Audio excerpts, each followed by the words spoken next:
السلام علیکم ورحمۃ اللہ وبرکاتہ۔ محترم ناظرین، ہمارے اس چینل کا مقصد آپ کے سامنے واضح ہو گیا ہے۔ اگر آپ حضرات چاہتے ہیں کہ یہ مکمل کہانی آپ کی سماعتوں کی نظر کی جائے تو آپ کو چاہیے کہ آپ اس چینل کو لائک کریں اور سبسکرائب کریں اور صدقہ جاریہ سمجھ کر دوسروں کو شیئر بھی کریں۔ علاوہ ازیں آپ اپنی قیمتی رائے سے ہمیں کمنٹ کے ذریعے مطلع فرمائیں۔ آپ کی رائے ہمارے لیے قیمتی سرمایہ ہے تاکہ آئندہ ہم آپ کے لیے اچھی سے اچھی ویڈیوز تیار کر سکیں۔ تو لیجئے ناظرین، پیش خدمت ہے قسط نمبر 10 آپ کی خدمت میں۔ بسم اللہ الرحمن الرحیم۔ شارینہ کی ماں شام سے بہت پہلے ہی پریشان ہونے لگی تھی، لیکن وہ ہرقل کو بتانے سے ڈرتی تھی کہ ہرقل پہلے ہی غصے کی حالت میں ہے۔ لیکن جب سورج غروب ہونے کو آ گیا تو وہ ہرقل کے اس کمرے میں جا پہنچی جس میں ہرقل جاسوسوں سے رپورٹیں لیا کرتا تھا اور اپنے فوجی افسروں اور دیگر حاکموں کو بلا کر ان سے کام کی باتیں کیا کرتا تھا اور احکام دیا کرتا تھا۔ اپنی ایک بیوی کو اس کمرے میں داخل ہوتے دیکھا تو غصے سے اس کا چہرہ دہکنے لگا۔ اس وقت ہرقل اکیلا نہیں تھا، اس کے پاس کسی شہر سے آیا ہوا ایک قاصد بیٹھا ہوا تھا۔ کیوں آئی ہو؟ ہرقل نے شاہانہ اور وسیلی آواز میں پوچھا۔ کیا تمہیں معلوم نہیں؟ سب معلوم ہے، شارینہ کی ماں نے ہرقل کی پوری بات سنے بغیر التجا کے لہجے میں کہا۔ آپ کی مصروفیت اور آپ کی پریشانی بڑی اچھی طرح جانتی ہوں۔ یہ آپ کی نہیں، یہ ہم سب کی پریشانی ہے۔ میں اس طرح کبھی نہ آتی، لیکن ماں ہوں۔ اصل بات بتاؤ کیا ہے؟ ہرقل نے اس قدر گرج کر کہا جیسے کمرے کی چھت بھی کانپ اٹھی ہو۔ شارینہ صبح گھوڑے پر نکلی تھی، شارینہ کی ماں نے کہا، ابھی تک واپس نہیں آئی۔ تو کیا میں اسے جا کر ڈھونڈوں؟ ہرقل نے بڑی تلخ طنز کی اور کچھ دیر شارینہ کی ماں کے منہ کی طرف دیکھتا رہا، آخر بولا، اپنی اولاد پر تم سب خود ہی نظر کیوں نہیں رکھا کرتی؟ کیا محل کے ملازموں، محافظوں اور دیگر کارندوں نے تمہارا حکم ماننا چھوڑ دیا ہے؟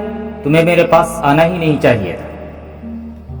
آپ جانتے ہیں یہ میری ایک ہی بیٹی ہے، شارینہ کی ماں نے بیکاریوں کی طرح کہا۔ معلوم نہیں کہاں چلی گئی ہے، ملک کے حالات بھی ٹھیک نہیں، تم ایک بیٹی کو رو رہی ہو۔ ہرقل نے کہا، یہاں پورا ایک ملک اپنی سلطنت سے نکل گیا ہے اور تم ایک بیٹی کو ڈھونڈ رہی ہو۔ ہرقل کی یہی ایک بیٹی یا دو چار بیٹے بیٹیاں ہوتے تو وہ پریشان ہوتا کہ ایک بیٹی کہاں چلی گئی۔ اسے تو یاد ہی نہیں ہوگا کہ اس کی کتنی باقاعدہ بیویاں ہیں اور داشتائیں کتنی ہیں۔ اسے تو یہ بھی معلوم نہ تھا کہ اس کے کتنے بیٹے اور کتنی بیٹیاں ہیں۔ ان دنوں اسے اور کچھ بھی یاد نہیں رہا تھا۔ پچھلے باب میں بیان ہو چکا ہے کہ ہرقل بھاگا بھاگا پھر رہا تھا۔ مسلمانوں نے اسے شام سے بے دخل کر دیا تھا۔ روحا میں تو اس نے آ کر پناہ لی تھی۔ وہ اس کوشش میں تھا کہ اپنی بکھری ہوئی فوج کو یہاں اکٹھا کر لے گا اور مسلمانوں کے خلاف فیصلہ کن جنگ لڑے گا۔ ایک شہزادی کا کہیں غائب ہو جانا اس کے لیے ذرا سی بھی پریشانی کی وجہ نہیں بن سکتا تھا۔ شارینہ کی ماں نے ہرقل کی باتیں سنی اور اس کی ذہنی حالت دیکھی اور پھر اس کا ایسا سرد رویہ دیکھا تو کچھ اور کہے بغیر وہاں سے نکل آئی۔ اسے کسی نے بتایا تھا کہ اس کی بیٹی کو قید خانے کی طرف جاتے دیکھا گیا تھا۔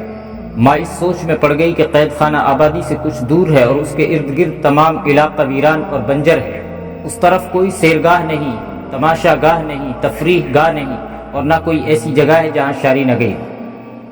قید خانہ تو کوئی ایسی جگہ نہ تھی جسے دیکھنے کے لیے شارینہ گئی۔ اگر وہ قید خانے میں ہی گئی تھی تو شام تک اس کا وہاں رکنا محض بے معنی اور ناقابل یقین تھا۔ وہ آخر ماں تھی۔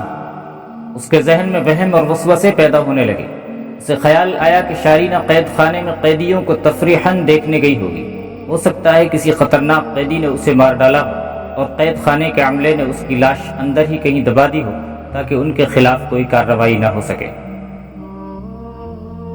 شارینہ کی ماں ہرقل کی دوسری بیویوں کی طرح ایک بیوی تھی، ملکہ نہیں تھی۔ نہ ہی ہرقل نے اپنی کسی بیوی کو ملکہ عالیہ کا درجہ دیا تھا۔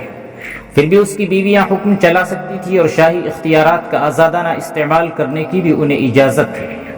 شارینہ کی ماں نے اپنے خاص ملازم کو قید خانے کی طرف دوڑایا کہ داروغہ کو ساتھ لے آئے۔ اس نے سوچا یہ تھا کہ داروغہ سے معلوم کرے کہ شارینہ قید خانے کے اندر گئی تھی، اور اگر نہیں گئی تو کسی نے اسے قید خانے کے قریب سے گزرتے دیکھا۔ ان سے ایسی توقع تھی ہی نہیں کہ سارا سراغ داروغہ سے ہی مل جائے گا۔ قید خانے کا داروغہ حکم ملتے ہی پہنچ گیا۔ شارینہ کی ماں نے پریشانی کے عالم میں اس سے شارینہ کے متعلق پوچھا کہ وہ قید خانے کے اندر گئی ہوگی، اسے قید خانے کے قریب سے گزرتے کسی نے دیکھا ہوگا۔ داروغہ نے شارینہ کی ماں کے منہ کی طرف ایسی نظروں سے دیکھا جن میں سوال بھی تھا اور حیرت بھی۔ شارینہ کی ماں نے جب یہ کہا کہ شارینہ صبح گئی ہوگی، ابھی تک واپس نہیں آئی، تو داروغہ کے چہرے کا رنگ اڑ گیا۔ ملکہ عالیہ، ہرقل کی بیوی ہونے کی وجہ سے اس نے احتراماً ملکہ عالیہ کہنا ضروری سمجھا اور بولا، کل صبح شہنشاہ ہرقل نے ایک مسلمان قیدی کو طلب کیا تھا۔ آج صبح شہزادی قید خانے میں آئی اور مسلمان قیدی کو رہا کروا کے اسے اپنے ساتھ لے گئی تھی۔ باہر شہزادی کا گھوڑا کھڑا تھا جس پر وہ سوار ہوئی اور قیدی ساتھ ساتھ پیدل چل پڑا تھا۔ شارینہ کی ماں اس مسلمان قیدی کے متعلق اچھی طرح جانتی تھی کہ اسے اور اس کے 2-3 ساتھیوں کو مہمانوں کی طرح قید خانے میں کیوں رکھا ہوا ہے۔ اب اسے پتہ چلا کہ اس کی بیٹی ایک قیدی کو چھڑوا کر لے گئی ہے تو اس نے ضرورت محسوس کی کہ اس کی اطلاع ہرقل کو ہونی چاہیے۔ یہ کوئی سازش ہو سکتی تھی۔ شارینہ کی ماں کو ڈر یہ تھا کہ ہرقل سے یہ بات چھپا لی گئی اور کچھ دنوں بعد کسی اور ذریعے سے اسے پتہ چلا تو وہ اسے بھی اور داروغہ کو بھی قتل کروا دے گا۔ یہ سوچ کر اس نے داروغہ کو ساتھ لیا اور پھر ہرقل کے کمرے میں جا پہنچی۔ اب تو ہرقل نے اسے ایسی قہر بھری نظروں سے دیکھا جیسے خود اٹھ کر اس کے پیٹ میں خنجر گھونپ دے گا، لیکن قید خانے کے داروغہ کو ساتھ دیکھ کر اسے شک ہوا کہ بات کچھ اور ہے اور کوئی خاص واقعہ ہو گیا ہے۔ شارینہ کی ماں نے اسے بتایا کہ شارینہ اس مسلمان قیدی کو رہا کروا کے نہ جانے کہاں لے گئی جس قیدی کو کل صبح دربار میں بلایا گیا تھا۔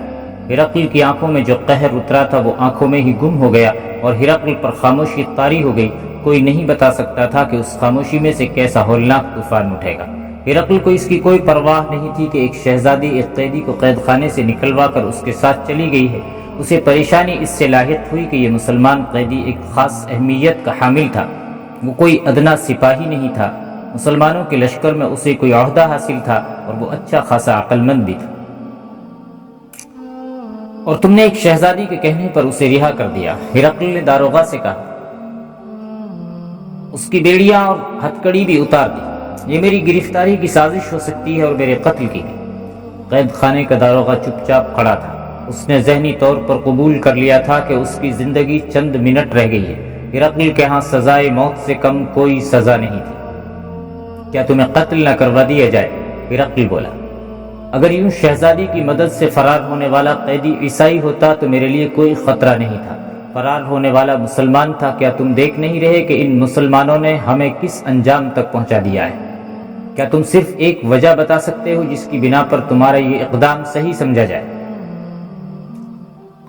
جس طرح نجومی یعنی جوتشی نے اپنے آپ کو موت کے سامنے کھڑا دیکھ کر ہرقل کو سچی اور کھری کھری باتیں سنا دی تھی، ویسی ہی کیفیت قید خانے کے داروغہ پر طاری ہو گئی۔ اسے یقین تھا کہ اب وہ زندہ باہر نہیں جا سکے گا۔ شہنشاہ روم، داروغہ نے کہا، اگر میں شہزادی کا حکم نہ مانتا تو وہ مجھے قتل کرا دیتی۔ اس کا حکم مانا ہے تو آپ مجھے سزائے موت سنا رہے ہیں۔ مجھے آپ کی یہ سزا قبول ہے۔ قبول نہ ہوتی تو بھی آپ نے مجھے معاف نہیں کر دینا تھا۔ میں نے روم کی شہنشاہی کا نمک کھایا ہے، مجھے یہ عہدہ اس شہنشاہی نے دیا ہے۔ میں اپنا فرض سمجھتا ہوں کہ مرنے سے پہلے آپ کا کھایا ہوا نمک حلال کر جاؤں۔ یہی ایک صلہ ہے جو میں آپ کے قدموں میں پیش کرنا چاہتا ہوں۔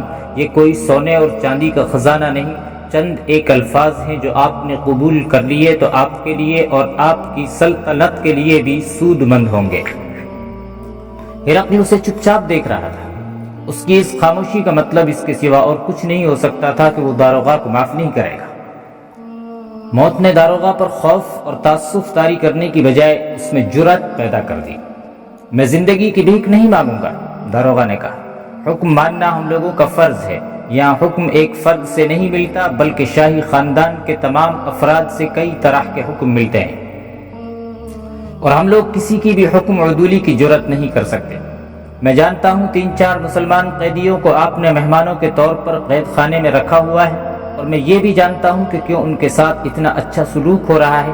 آپ ان سے یہ معلوم کرنا چاہتے ہیں کہ ان مسلمانوں نے اتنی قلیل تعداد میں ہوتے ہوئے روم کی ایسی عظیم اور دہشت ناک جنگی طاقت کو کس طرح شکست دے دی۔ کہ رومی فوج بکھر کر پسپا ہو رہی ہے اور کہیں بھی اس کے پاؤں جم نہیں رہے۔ شاید آپ ان خصوصی قیدیوں کو کسی اور مقصد کے لیے بھی استعمال کرنا چاہتے ہوں گے، مجھے اس سے کوئی غرض نہیں۔ میں نے ان سے 2 بار یہی بات پوچھی تھی، انہوں نے جو جواب دیا وہ میرے دل نے قبول کیا اور یہ میں آپ کی خدمت میں پیش کرتا ہوں۔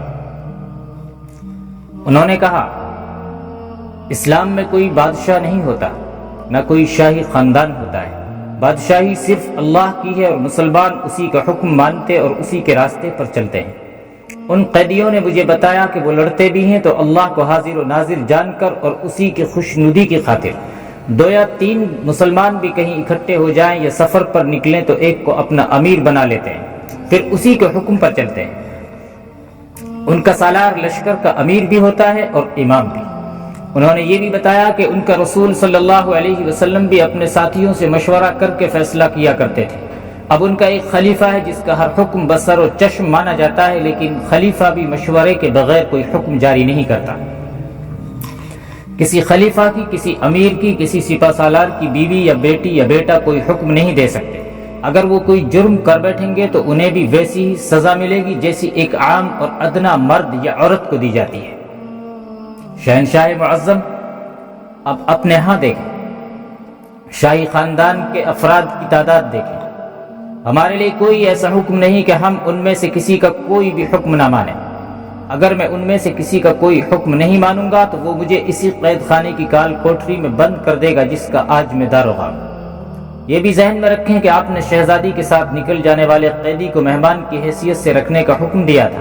شہزادی شارینہ اپنے ساتھ لے جانے کے لیے آئی اور کہا کہ شاہ ہرقل نے اسے طلب کیا ہے تو میں اس کے حکم کی خلاف ورزی نہیں کر سکتا تھا۔ باقی 3 مسلمان قیدیوں کی یہ سہولتیں ختم کر دو، ہرقل نے کہا، انہیں تہ خانے میں کی کوٹھریوں میں بند کر دو، انہیں گل سڑ کر مرنے دو۔ ہرقل نے یہ حکم ایسے لہجے میں دیا جیسے نیند میں بول رہا۔ یہ شک بھی ہوتا تھا جیسے اس نے داروغہ کی پوری بات سنی ہی نہ ہو۔ اس پر شکست کا پہاڑ آن پڑا تھا۔ شام ایک بڑا ملک تھا جو اس کے ہاتھ سے نکل گیا اور مسلمانوں کی جھولی میں چلا گیا تھا۔